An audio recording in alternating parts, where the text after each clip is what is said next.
Got the WBA Super Champion, none other than George Groves. Firstly, how are you, dear man? Very well, thank Good. you. Let's firstly get things out of the way. Talk about preparation in camp. How's everything been since we last caught you up? Yeah, it's been good. It's been good. I've had good sparring, great sparring. That would have been probably the most difficult thing at camp, would be getting good sparring for a southpaw, but we've had it. We've had great sparring. Fit, healthy, weights on point. Did check weight this morning. I'm done. Exactly where I should be. Media workout today, never too much, obviously, never is, but we're there now, just counting down days. Now, I know you've been craving a big domestic dust-up to defend your world title. Have the World Boxing Super Series delivered in giving you Jamie Cox in the first round at home as well? I mean, I said to them, I'll go in. I've got to be number one seed, and I need home advantage. Home advantage. I'm fighting at home for the first fight. I didn't fancy going to the States again, right? So I picked Jamie Cox to make sure that it definitely would be in the UK.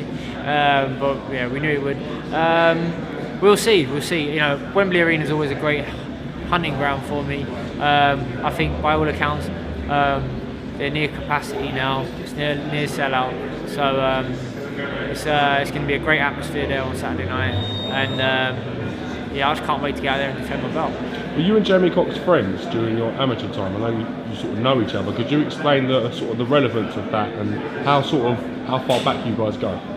Yeah, I'd say we were friends. I mean, we was on squad together, boxing for England, before it was GB.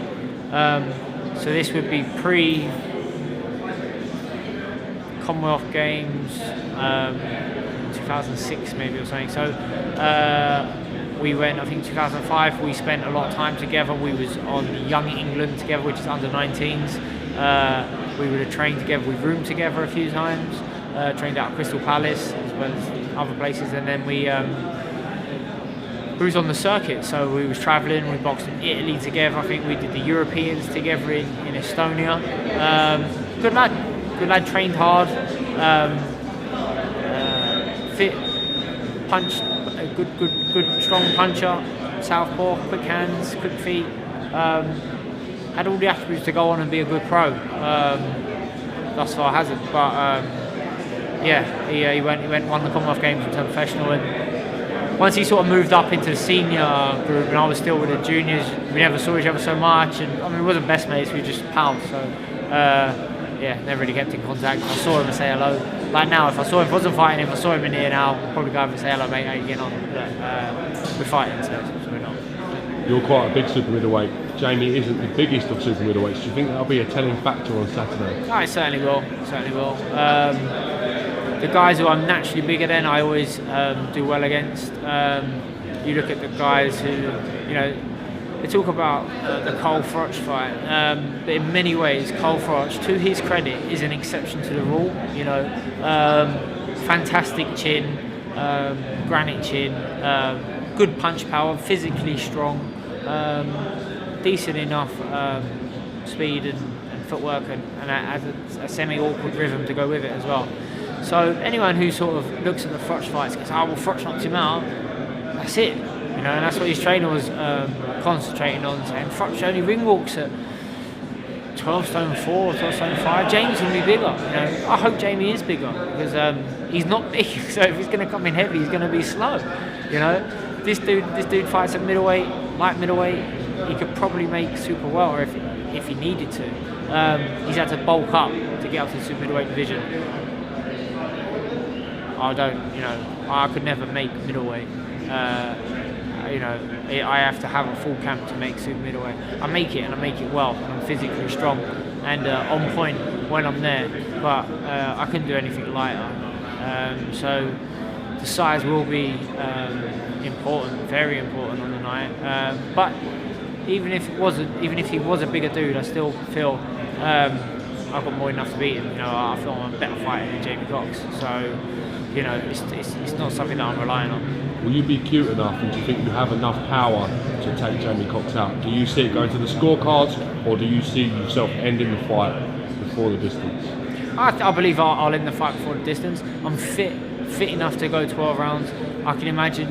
I know Jamie's a fit lad, I know he trains hard, so that increases your powers of recovery. So even if he does get buzzed or wobbled, he's more likely to be able to ride the storm.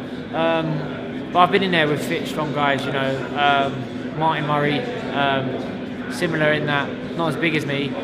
Couldn't find his range. Was landing big, heavy shots on him. Couldn't get rid of him that night. He was too fit, too tough, really, to get rid of. I could have maybe applied a bit more. Didn't need to. I was in full control. But this time around, I think I'm going to land a lot cleaner. I don't think Jamie has the boxing brain that Martin Murray did. I don't think he's going to be able to negate his way through difficult situations. Once I set a few traps, if he falls for them, I'm going to land big shots and it's going to go. Great quarter-final, firstly in Chris Eubank Jr. versus Anthony Yildirim. I want to ask you, what did you make of Amit Honor's outburst at the press conference initially? Yeah, he absolutely lost the plot. I mean, if it was to create an advantage for Eubank, it didn't work. It showed. Oh, I don't know how it started. I just saw the clip of him swearing and losing the plot.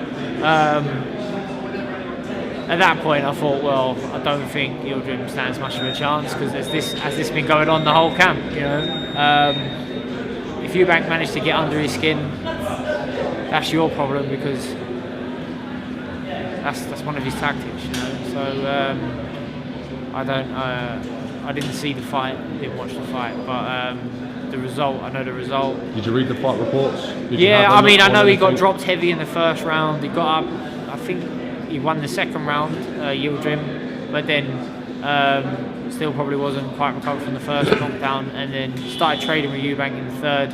Got caught heavy with a left hook or a right hook or something, and then it was waved off straight away. So credit to Eubank, got the job done. I know he's the sort of fella who throws caution to the wind. He's happy to load up from, he doesn't box his way into a fight. I know he dropped him with an uppercut in the first round. I was making a joke earlier, like it's you got to have some nuts to throw uppercuts in the first round. But at the same time, the geezer's probably giving it to you, especially if you've dropped him heavy with it. So disappointing that for Yildirim, he must be disappointed that in the very first round he's getting caught with uppercuts when Eubank throws uppercuts. Has Eubank gone up in your estimation with his performance against Anthony Yildirim? No, Do you see him more as a threat? It's a double-ended question. No, I've always seen him as a threat, but only if I'm not on song, if I'm not on point.